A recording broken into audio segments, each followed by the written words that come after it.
So today in this video I'm gonna make a kaleidoscope. So without wasting time, let's get started.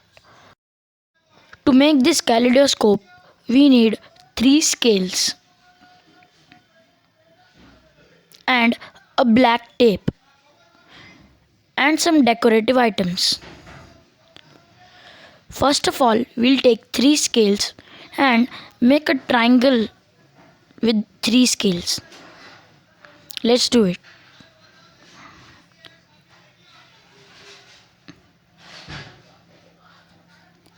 So our triangle is ready.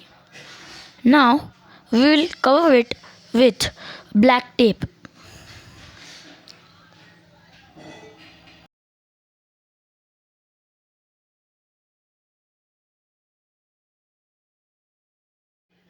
Now I've covered it with black tape. So it looked like this. Now we'll decorate it. See, I've decorated it and it looks amazing. You can also make it very easily. So now let's test it. See, it's working. It's very amazing.